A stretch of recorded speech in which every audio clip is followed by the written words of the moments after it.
What's up guys? Today I'm going to install the JLT oil separator on my brand new 2021 F-150 V8.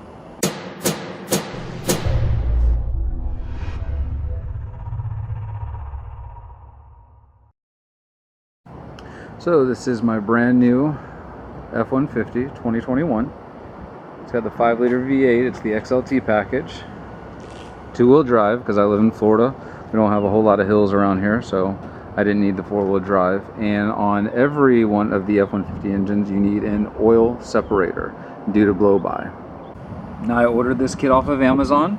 It's a JLT. It comes with some instructions. It comes with the canister, of course. I opted for silver. The reason I opted for silver is because when I unscrew this, I could go ahead and clearly see the oil contents. You know, obviously oil is a little bit darker. If I got this in black, while I could see the oil contents, I wanted to see the consistency of the oil and stuff. So I got the silver just so that there's a different coloration. But it also comes in black. So you got that with the 2 hoses. You have your mounting bracket. This mounts to your battery holder. And then you got the screws and the brackets to hold it in. Alright, here's my beautiful 5-liter V8 engine. Here's the battery. The first thing that we're going to need to do is go right over here where you can see the positive connection, and we're going to pull up on this, and that's going to give us our first hole. And we're going to go ahead and mount the first hole with the bracket, and then we will drill another hole right here using the bracket as a template for the second hole. So in order to remove this, it's kind of it's just a plastic piece that goes into that hole. You just slowly just pop it up. It might break on you, it might not, but then that gives us the first hole right there. Alright, so with that first hole, we're going to slide this on top of it. It gives us a threaded connection so that it can securely mount to the battery box. So we just plug it in. There it is right here. And it just goes. See if you can see that. There you are, right there. He just pops it right on. There it goes. And then we're going to screw the bracket to it using the 10mm bolt. So now we're going to take our bracket, JLT bracket, we're going to put it right through here, just like this, into that first hole. We're going to mount it down loosely, and then that way we can position this one here for this hole, and then drill into that plastic there for the second mount. Alright, so here's the mount here. We've got the first bolt in, just like that. Now we have the second bolt.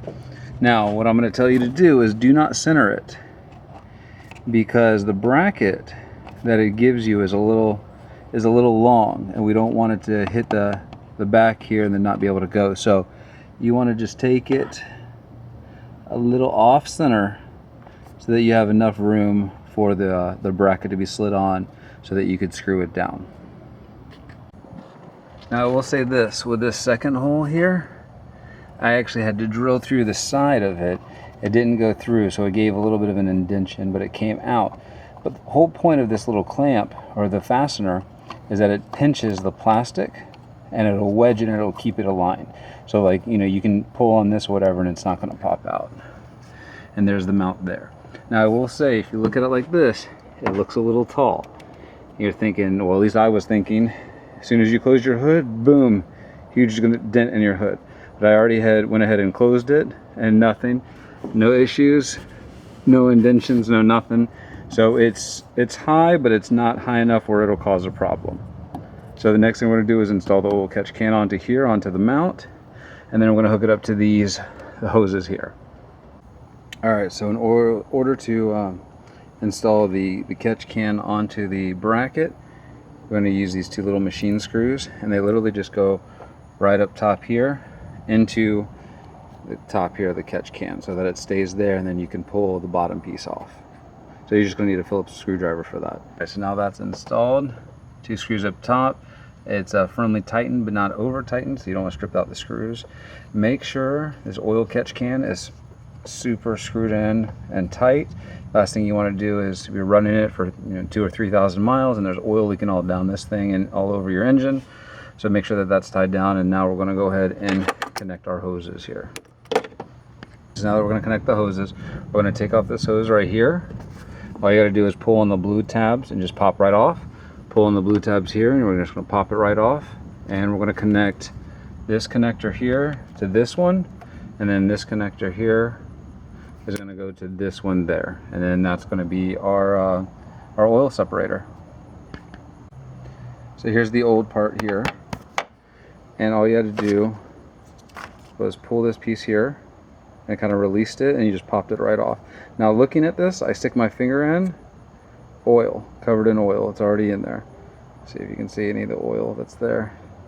Same thing with there. So I know there's blow by going in the engine, I don't know how much, but the oil catch can is going to go ahead and take care of that. So let's go ahead and connect those two back. You can also see the oil here on the valve. Like if you look at it right there, that's oil there. You can see it inside as well. Same thing on here. You can see a little bit of oil there too. So it's good that we have this. All right, so literally to install these, you just push them right back on. It just pops right in. You don't have to do anything else. Same thing with this one. You just push it down, and that's it. And it is installed. It is good to go. Make sure, please, please, please, make sure that this is as tight as it can go, because it loosens up really easily. We want to make sure the oil stays in the can. And that's it, guys. That is my first upgrade, or not really an upgrade, but kind of an update on my brand new 2021 F-150. Got the oil catch can in there, oil separator, good to go. And I'll do a follow-up in a few thousand miles, see how much oil that we actually got out of it. Thanks, guys. Thanks for watching. Please subscribe. Alright guys, how's it going? I know I said I was going to do a follow-up video, but it's been a couple months since I actually filmed the catch can install, and it's been about 2,000 miles or so. So I'm just going to include it on this video. And I'm unscrewing it now, and we're going to see how much oil has actually collected out of this can. See if it's worth it, see if it's not worth it. Some people say blow-by doesn't happen with the 5-liter and the 2021. Some people say it does. I want to take a look. I think there's going to be oil in here, but we'll see. Hopefully I don't drop it and let oil go everywhere. So already I can tell there's a little bit of oil on the threads. And look at that. Now I've driven approximately 2,000 miles since I installed this. Look how much oil is there. Now imagine that oil right there going into your engine to be burnt. Let me see. That's at least 3 ounces. I would say that's 2.5, 3 ounces, maybe 4. But that's a lot of oil to go into your engine. So I'm glad I installed this. And I will go ahead at every single oil change, I will dump this out and recycle it. So there you go, guys. The install is totally worth it, and it saves it from burning inside your engine. Thanks for watching, guys.